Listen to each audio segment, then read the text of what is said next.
नमस्कार, आप देख रहे हैं सुपर प्राइम टाइम। मैं हूं आपके साथ प्रीति रघुनंदन। सुपर प्राइम टाइम में हम आपको दिखाते हैं वर्ल्ड एक्सक्लूसिव ग्राउंड रिपोर्ट और ब्रेकिंग न्यूज। और आज की बड़ी खबर, किसी भी वक्त सीरिया में तख्ता पलट हो सकता है। दमिश्क से सिर्फ 2 किलोमीटर दूर है विद्रोही सीरियाई सैनिक तेजी से पीछे हट रहे हैं।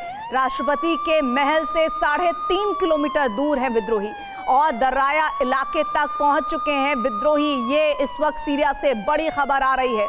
और एक और बड़ी खबर ये है कि दमिश्क के ग्रामीण इलाकों पर कब्जा होने की भी खबर है। ग्रामीण इलाकों से सेना वापस लौटी है। बशर के पिता की मूर्तियां तोड़ी गई हैं, जिसकी तस्वीरें हम आपको थोड़ी देर में दिखाएंगे। लेकिन इस वक्त ग्रामीण इलाकों से सेना वापस लौट गई है। इसका मैसेज क्लियर है कि अब क्या सीरिया में होने जा रहा है। इस बीच बड़ी खबर ये आ रही है कि दमिश्क से सिर्फ 2 किलोमीटर दूर है विद्रोही और सीरियाई सैनिक वहां से तेजी से पीछे हट रहे हैं। दमिश्क के ग्रामीण इलाकों पर कब्जा हो चुका है विद्रोहियों का। और खबर ये है इस बीच की बशर के पिता की मूर्तियां भी तोड़ी गई हैं और साफ संकेत कि असद राज का पतन होने की जो संभावना लगातार कई समय से बताई जा रही थी, अब उसका आज दी एंड किसी भी वक्त हो सकता है। ये मैसेज इस वक्त सीरिया की जमीन से मिल रहा है। विद्रोही लड़ाके लगातार हर उस हिस्से पर, होम्स पर कब्जा जमाने के बाद, होम्स वो इलाका जो मुख्य सड़कों से जोड़ता है और दमिश्क के बीच ये कहा जा रहा था कि इस बीच अगर होम्स पर कब्जा तो यानी सब कुछ खत्म। और ऐसा ही दमिश्क में कदम रखते ही संकेत विद्रोहियों की तरफ से आ रहा है। बड़ी खबर, होम्स जीतकर विद्रोही दमिश्क के करीब पहुंच गए हैं। दमिश्क को विद्रोहियों ने घेर लिया है। दमिश्क से राष्ट्रपति बशर लापता हो गए हैं। तो देखिए, सीरिया की राजधानी दमिश्क से लापता होना साफ मतलब है कि अब बहुत कुछ बदल चुका है असद सरकार के लिए। और असद के लिए, सरकार के लिए, राज के लिए बदलना ये बताता है कि अस्थिरता अब चरम पर है। होम्स जीतकर विद्रोही दमिश्क पहुंच चुके हैं। दो ब्रेकिंग के साथ आपको दिखा रहे हैं। ग्रामीणों से जो इलाके हैं वहां से वापस लौट चुकी है सेना। दमिश्क से राष्ट्रपति बशर अल असद लापता बताए जा रहे हैं। खबर ये आ रही है कि दमिश्क को, सीरिया की राजधानी को पूरी तरह से कब्जे में लेने की तैयारी विद्रोहियों की।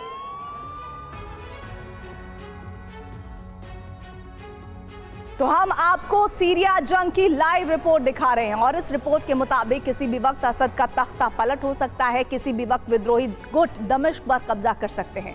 और इस वक्त सीरिया में सूरत हाल क्या है, हम एक मैप आपको दिखा रहे हैं। ये देखिए मैप, जिसके जरिए आप समझेंगे कि आखिर स्थिति क्या है। दमिश्क को विद्रोही संगठनों ने चारों तरफ से घेर लिया है। मैप पर आपको जो ये हिस्सा दिख रहा है, पीला वाला, जितने भी पीले इलाके हैं, ये पूरा पीला इलाका, यहाँ पर विद्रोहियों का कब्जा हो चुका है। और उत्तर से बागी गुट इदलिब, अलेप्पो, हमा और होम्स पर कब्जा करते हुए दमिश्क की ओर बढ़ रहे हैं। तो दारा और अस्वायता प्रांत पर भी कब्जा करने के बाद विद्रोही दमिश्क के बॉर्डर पर पहुंच चुके हैं।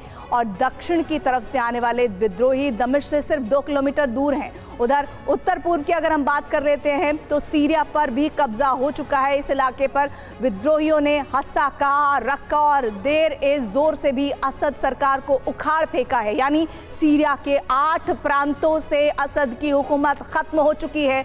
अब बारी दमिश्क की है।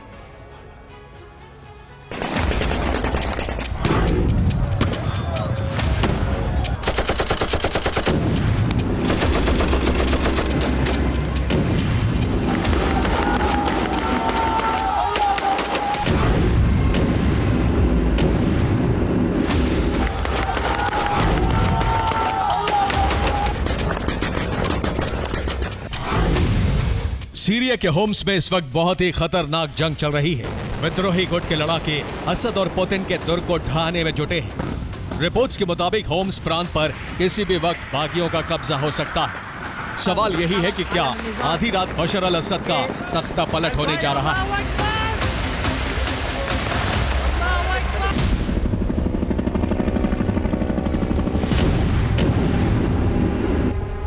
क्या असद की सल्तनत को इस बार पुतिन और खामनेई की सेना मिलकर नहीं बचा पाएगी?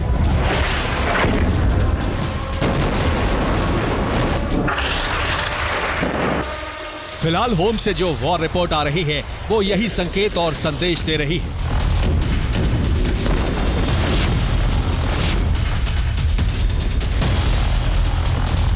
विद्रोही गुट के कमांडर अब्दुल गनी ने बड़ा ऐलान कर दिया है। इसके मुताबिक होम्स का सिर्फ आखिरी हिस्सा ही बाकी है।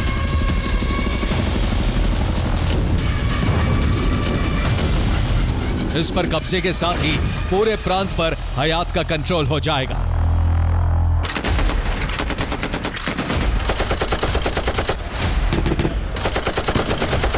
हयात ताहिर अल शाम के कमांडर अब्दुल गनी ने असद और उनकी सेना के लिए अंतिम चेतावनी जारी कर दी है।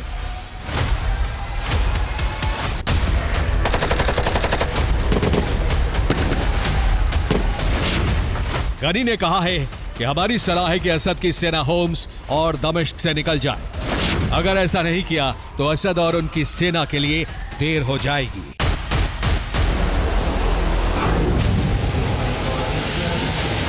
विद्रोही गुट के लड़ाकों ने भीषण हमला करते हुए होम्स के पास 2 शहरों पर कब्जा कर लिया। हयात तहरीर अल शाम के फाइटर होम्स शहर में 3 किलोमीटर अंदर तक दाखिल हो गए। बाहरी होम्स के इलाकों में विद्रोहियों ने सीरियाई सेना के हथियारों को सीज कर लिया। सीरियाई सेना होम्स छोड़कर भागने लगी है। रिपोर्ट के मुताबिक होम्स से असद की आधी सेना भाग चुकी है।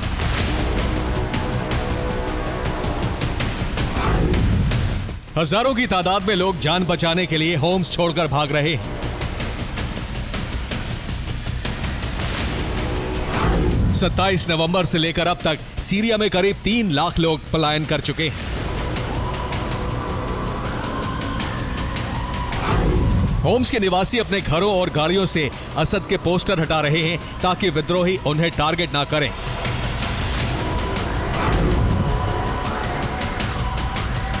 ईरान को भी खतरे का एहसास हो गया है, लिहाजा उसने अपने राजनयिकों और उनके परिवार को सीरिया से निकाल लिया है।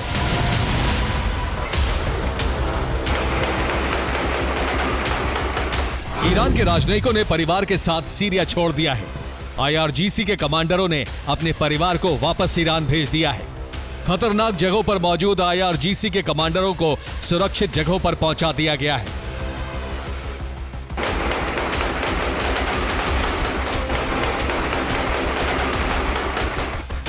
ये सब इस बात के संकेत हैं कि बशर और उनकी सेना हार के कगार पर पहुंच गई है।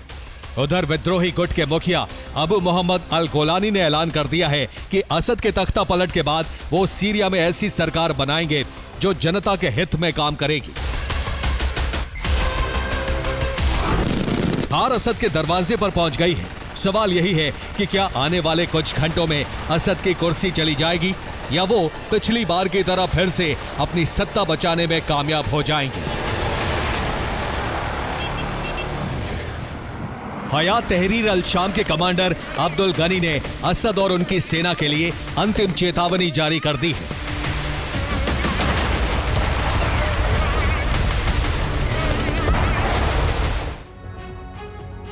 तो सवाल यही है कि क्या अब असद को केमिकल कवच ही बचा पाएगा? क्या अब असद विद्रोहियों पर केमिकल हथियारों से हमला करवाए जाएंगे? केमिकल हथियारों के इस्तेमाल का अंदेशा क्यों बढ़ा हुआ है? दरअसल 2016 की तरह सीरियाई और रूसी एयरफोर्स विद्रोहियों पर केमिकल अटैक कर सकते हैं। पिछले गृह युद्ध में भी असद ने बागियों पर केमिकल हथियारों से हमला कर बाजी पलटी थी। रूसी वायुसेना बरसा सकती है विद्रोहियों पर केमिकल बम से हमला करने की उसकी तैयारी है। असद की रक्षा में ईरान वायुसेना भी रूस एयरफोर्स का साथ दे सकती है।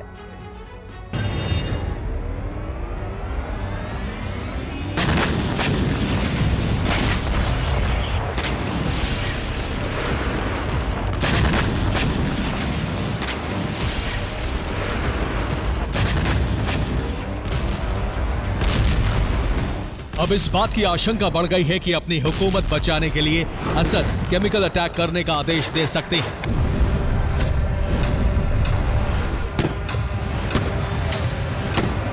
यही वो एक तरीका है जिससे असद विद्रोही गुट को फिर से मात दे सकते हैं।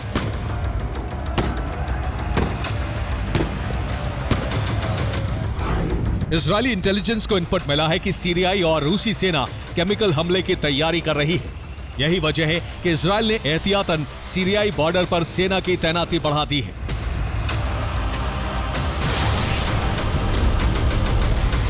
उधर सीरिया जंग को लेकर अमेरिका ने भी बड़ी घोषणा कर दी है।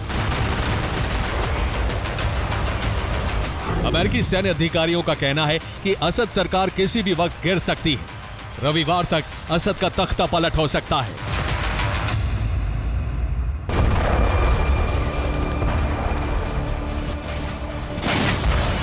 ये तख्ता पलट एक ही सूरत में नहीं होगा जब असद और पुतिन की सेना विद्रोहियों पर केमिकल हथियारों से हमले करना शुरू कर दे।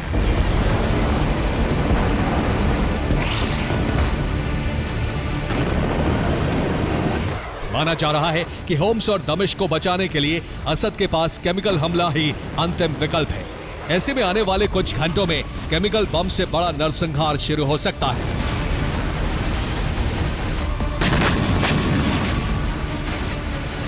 फिलहाल असद सेना, पुतिन फौज, ईरान की IRGC और उसके प्रॉक्सी एकजुट होकर विद्रोहियों को रोकने में जुटे हैं, लेकिन उन्हें कामयाबी नहीं मिल रही।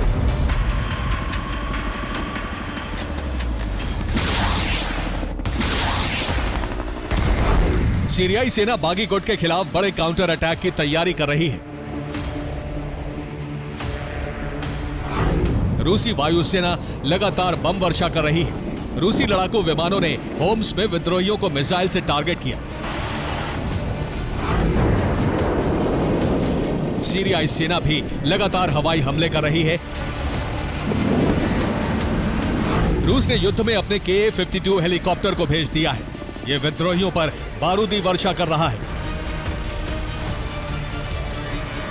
रूसी वायुसेना Mi-8 अटैक हेलीकॉप्टर से भी हमला कर विद्रोहियों को खत्म करने की कोशिश कर रही है।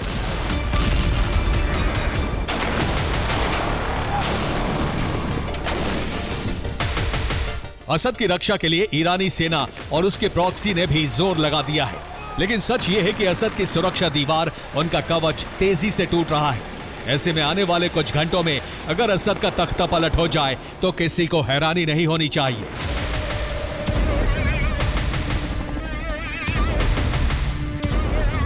Bureau report, TV9, Bharatvarsh.